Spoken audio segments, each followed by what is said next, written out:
Hey guys, welcome to the weekly update, and let's get started directly. First, a short recap of last week. We had another very tight weekly range, and the week closed like slightly down for SPY, minus 0.06. And it seems like this 412 level is becoming more of an important level. We have a stop at it here, we have another one this week, we had one here. We had another one here, we had another one here, here, and so on. So there's a couple of tags of 412, and it's becoming to be quite an important level, I think, for the future. I would consider it to be a very big deal if we manage to do a weekly close above it in the near future. But not next week. I think we're going down. And let's zoom in a bit. So this is not this week's weekly range, the previous week, so this one, the one before this week. And when we look at it zooming in, we see that we were range bound in the top half of that candle. And when I put in the monthly range now for April, this 50% area was very important, and it kept being support for the entire week. We tested it like I still consider 1, 2, 3, 4 times already, and it's bouncing, but we keep making lower highs and lower lows, which is relatively good for the bearish case.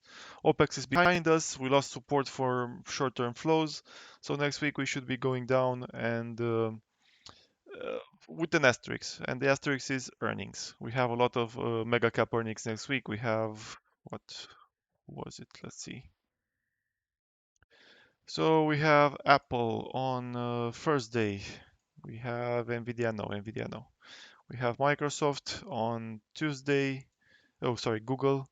We also have Microsoft on Tuesday. We have Amazon on Thursday. We have Meta on Tuesday, no, Wednesday. Netflix already reported, and I think we have Soma as well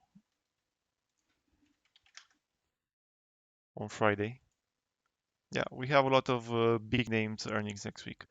So in theory, we should be going down next week, but it will depend on earnings. Everything else is pointing towards a drop, except positioning in mega caps. And for that one, I will do a separate video. Besides this one, for now, let's get back to SPY and the macro overview part. VIX continued to go down. We are we are exactly on that trend line I mentioned, the long-term one, which in theory should not be broken if VIX is to have another spike up in the near future. So while not ideal for the bearish case, this is still a good situation for VIX. And we had a small breakout. It didn't stick from this falling wedge, but for now it acts as a back test, and we can go up again relatively soon. The interesting thing about VIX last week was VVIX had a really bullish week. So VIX of VIX was super bullish, and this usually is a precursor of VIX exploding up as well. Like your volatility goes up first, and then the move in the underlying happens. Uh, so with VIX and VVIX is the same thing. So this is the VIX of VIX. The VIX of VIX will go up before VIX goes up. So this is kind of an early indicator that we will have a drawdown soon. Okay, then oil had a small pullback. Was expecting this one. I think it will continue a bit lower next week. We will definitely fill this gap, and then we will see. It probably depends on what the market does as well. Crypto had a horrible week. It finally uh, put in a big red candle. Bitcoin here, ETH here, and alts got killed as well. Uh, Also a precursor, a potential drawdown in equities. Yields had a decent week. They didn't explode, but they were green for the week. And dollar was, it tried to be green, but it got rejected, and we're still at that horizontal support level, which should not be broken if we want to go higher. It's hugging this mid-level trend line, keeps getting rejected, might go below down. If we make new lows, it's over for the dollar. It will go much lower, probably go as low as 97 for DXY. But as long as it keeps hugging this without making a new lows, without taking out these lows, it's still in a bullish consolidation pattern. Like we can potentially see a sort of inverted head and shoulders here. If I go lower, this shoulder one, head, shoulder two goes here, and then it blows up like this potentially. Okay, so back to SPY now. So we see this the midpoint of the previous week and the range of the month for now. This is a key level. Like losing this level will very quickly give us a retest of the lows of 405, and going into the, I will take out the weekly last week's range and just leave the monthly. I also put in the monthly range of March. Why am I putting the monthly range of March? Is because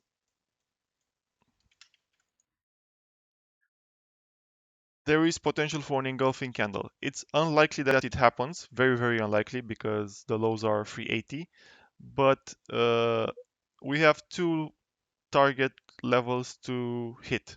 First one is this, so 405. Of course, it can go a bit lower, like 403, let's say, something like that. But it's this level that is our short-term target.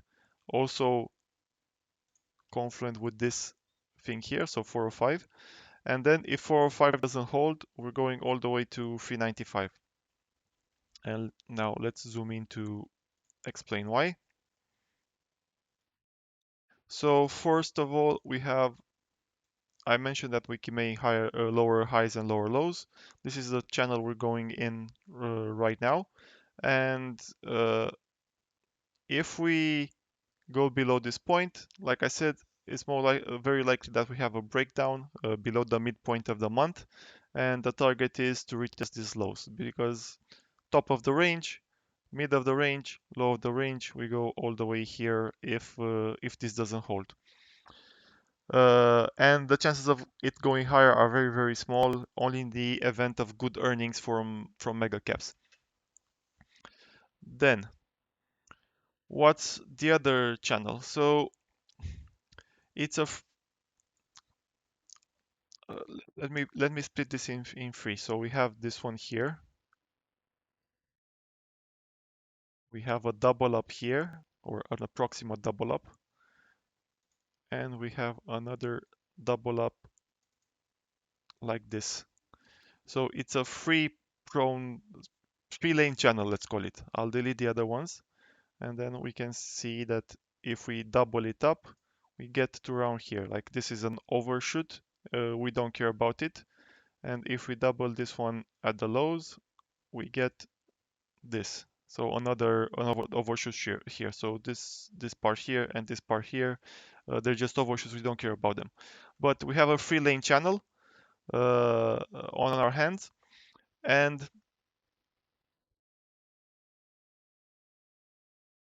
the midpoint. If we lose the monthly mid, we go lower. It's this area here with the between the March top and April mid. We go lower, and where is the target of the channel? Well, it's around here. Let's say on the 25th. What's that? 25th. So Tuesday, Wednesday, Thursday, somewhere around that time period, we should be hitting the low of the channel here, which is confluent with the April low. So this is target one. And if this doesn't hold, and I think this doesn't hold only in the event of bad earnings from the mega caps, we go to the low lane of the channel. And the target then becomes by end of month or probably around the Fed meeting, which is on the third, I believe. It starts on the second, but it's on the third. The target then becomes to take out the low of the other side of the channel, and it becomes this 395, which is the March midpoint. Yeah, that's kind of the reasoning and the setup for what that we have on our hands. So let's look at delta now. Actually, let's show this. So this is the delta. We had the big expiration yesterday. This is the delta profile for May, up until May. You can see that the next few days of expirations, like this is for Monday and this is next Friday. In orange, it's next Friday.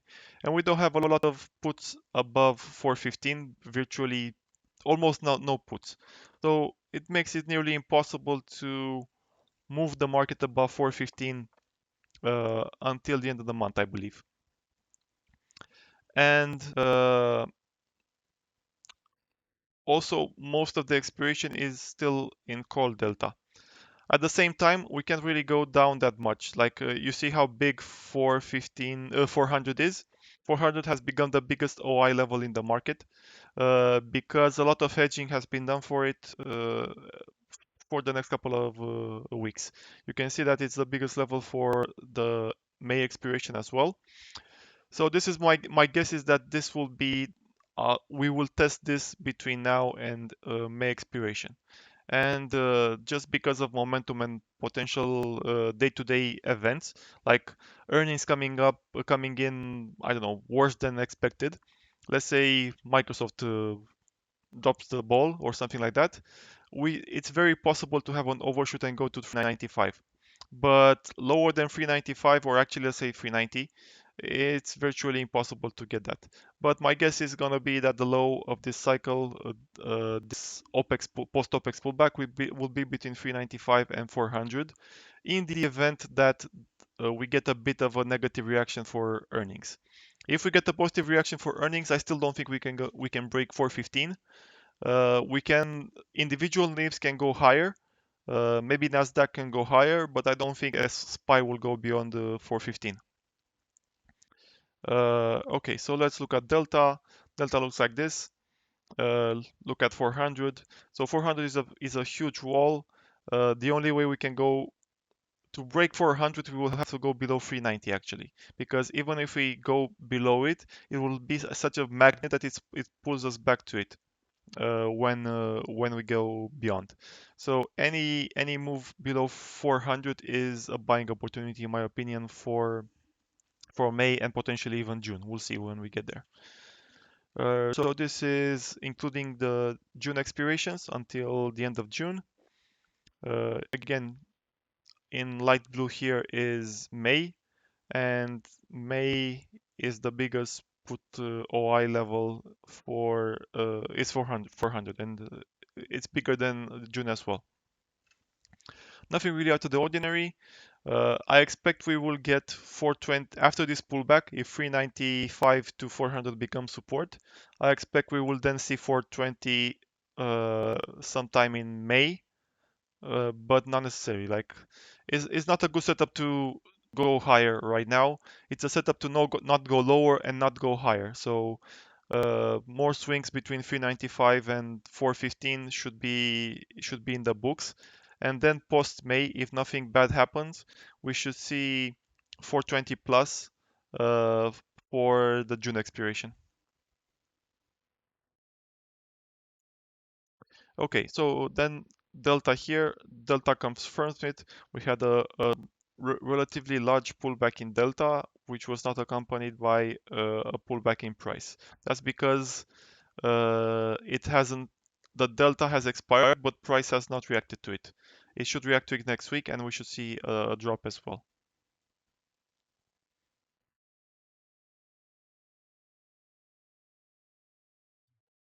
To call OI has dropped because a lot of OI disappeared, but this is a lot more bearish than it used to be.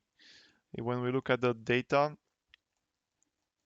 let's go here, and we're looking for put to call OI.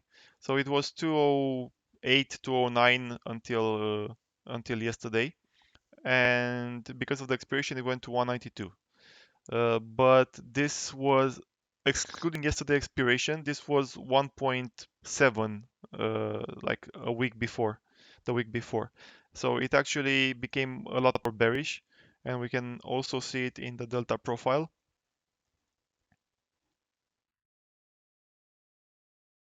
The max here last week was around 600k. So now we are at nearly 750k.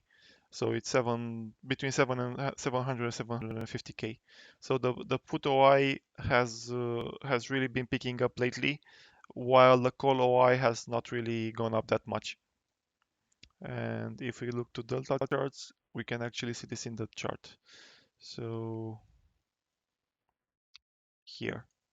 Uh, Ignore the part where it drops a lot because it did. But as you can see here, put OI has gone up a lot steeper and faster than call OI has. Call OI has pretty much tapered off, and it's probably going to go back up but won't make new highs, while put OI I expect is going to be near the highs by end of the month as well. Okay, so let's draw the two scenarios out. Let's do it with arrows. So Friday we had the VIX crash again. It wasn't a big VIX crash this time, but it counts.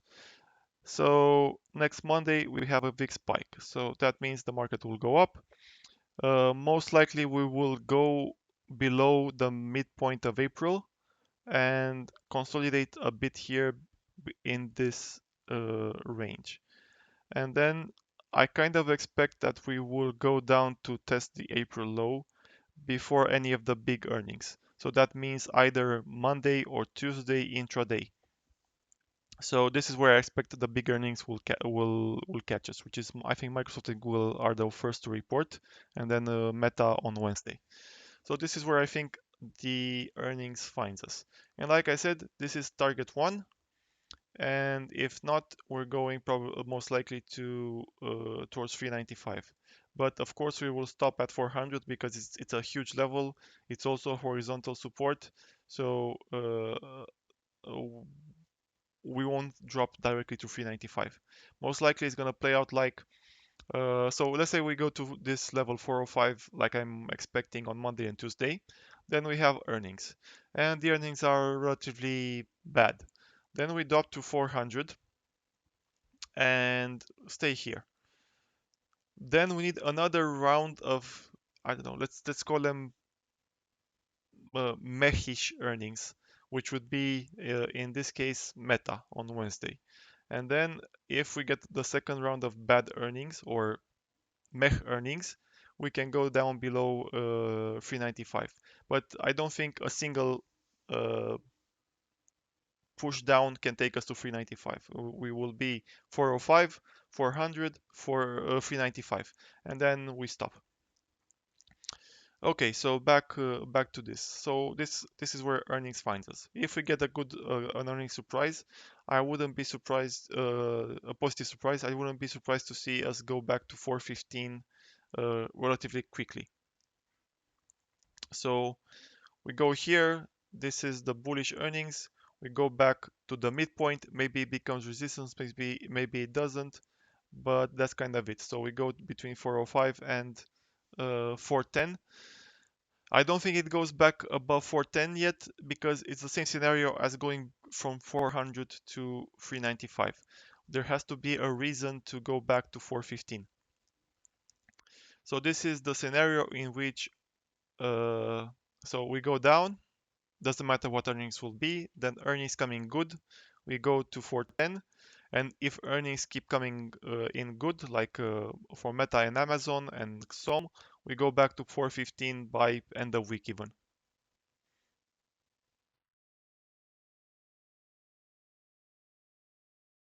Let's put it, let's draw it again.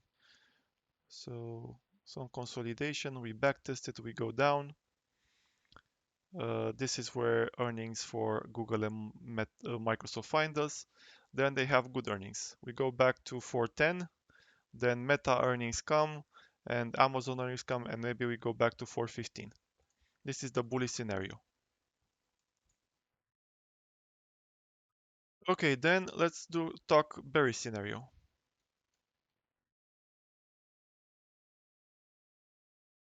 We still go down. I'll actually draw it from here. So we lose this point and we go down to 400-ish. And then more bad earnings, we go down to 395-ish. And then we buy the dip and it doesn't matter what happens next. The following week we have the Fed meeting. Regardless of what the Fed does, unless they like do something absurd, like say they will keep rising rates until 6% or something stupid like that, which is not going to happen, we will get a VIX crush and we go back up and back towards the highs. We play this range. Let's draw some horizontal levels, and it's first of all is this here, the 398 one, where the gap here starts. So 399-ish, let's call it. And yeah, probably we can probably make it a range as well. So something like this.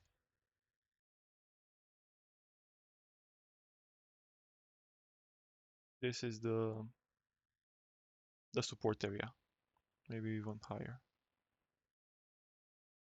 This.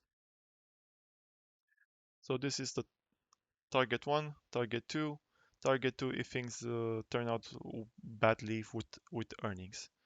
And this is also a small range, which should be this.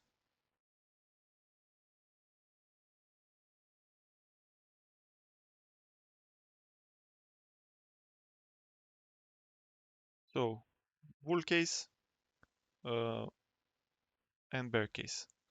Keep in mind that the bear case can also end here. So like if we don't have follow-up on bad earnings or meh earnings, we can get a bounce here without any issues. This is strong enough as a level to give us a bounce and take us back to 415, 410 at least, and potentially even 415 if the other earnings are good.